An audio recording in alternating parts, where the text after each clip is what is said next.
I am Dr. Ritu Suri Sabarwal, practicing ophthalmologist in Yamuna Vihar, East Delhi.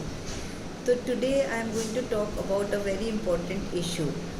जैसे कई बार हमने देखा है patient they come to us with very like grave condition और हम सोचते हैं अगर इन्होंने हमें पहले दिखा दिया होता तो we would have saved them और we would be able to give them better vision.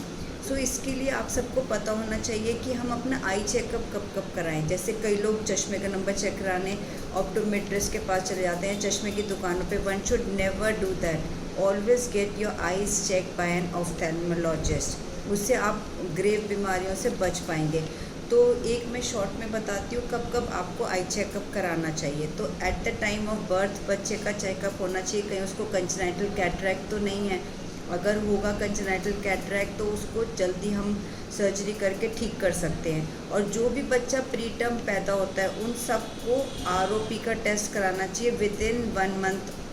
जब बच्चा 1 मंथ का होता है उससे पहले ROP मतलब रेटिनोपैथी ऑफ प्रीमेच्योरिटी मीन्स उनका रेटिना फुली डेवलप नहीं हो पाता है. अगर वो प्री टर्म पैदा हुए बच्चे तो इससे खतरा रहता है रेटिना डिटैच होने का. तो इसीलिए ये तो हो गई एज ग्रुप. फिर जब बच्चा 2-2.5 साल का होता है अगर अचानक स्क्विंट करने लगे या बच्चे को देखो आप फ्राउन कर रहा है या बच्चे को देखो वो हर चीज़ बहुत पास से रख के देखना चाह रहा है तो उसका आई चेकअप कराएं. चाहे वो 2 इयर्स का ही हो चाहे 1.5 इयर्स का हो. अगर स्क्विंट डेवलप करता है या चीज़ों को बहुत करीब से देखता है. फिर जब भी स्कूल में एंट्री कराएं बच्चे की एडमिशन कराएं. कई स्कूल्स में तो रिकमेंडेड है आई चेकअप करके ही एडमिशन होता है फॉर्म में. अदरवाइज़ पेरेंट्स को भी आई चेकअप करना चाहिए. तो कई बार बच्चों को कम दिखता है और वो पढ़ाई में इतना अच्छा नहीं कर पाते और पेरेंट्स को पता ही नहीं चल पाता. और जब भी आपका बच्चा अगर झुक के पढ़ रहा है लेट के पढ़ रहा है तो उसको इग्नोर मत करें. उसकी आइज़ चेक कराएं ऑफ्थेल्मोलॉजिस्ट से. फिर जब हम 18 इयर्स के हो जाते हैं तब जिनके फैमिली में जेनेटिक डिजीज़ हैं तो एक बार स्क्रीनिंग करा लें 18 इयर्स पे.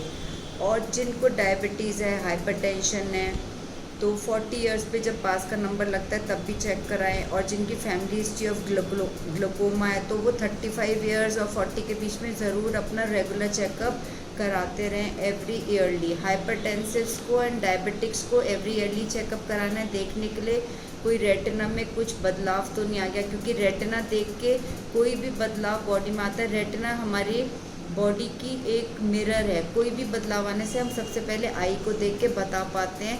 डायबिटोलॉजिस्ट को भी फ़ायदा मिलता है हमारी जो हम उनको बताते हैं एग्जामिनेशन से. फिर अगर किसी को ट्यूबरकुलोसिस का ट्रीटमेंट चल रहा है तो एवरी मंथली आई चेकअप कराएं.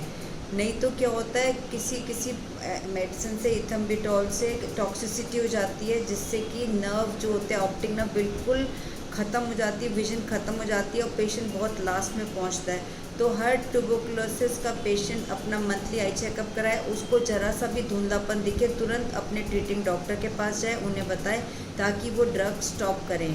और कई पेशेंट्स को जैसे आर्थराइटिस के पेशेंट्स हो गए, नेफ्रोटिक सिंड्रोम, कई बच्चों को नेफ्रोटिक सिंड्रोम होता है उसमें स्टेरॉयड चलते हैं. तो उन सबको भी जब भी आप स्टेरॉयड ले रहे हैं अपना आई चेकअप रेगुलर बेसिस पे कराते रहें जिससे उसके जो स्टेरॉइड्स के साइड इफ़ेक्ट होते हैं वो हम रेटिना में डिटेक्ट कर पाएँ और आपकी ग्रेव कंडीशन से आपको बचा पाएँ.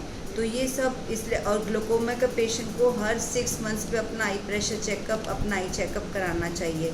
तो ये सब एक जनरल है. और बाकी जब भी बड़ी एज उससे ज़्यादा हो तो जब भी आप नॉर्मल हैं वैसे भी तो 2 इयर्स में तो ज़रूर आई चेकअप कराएं.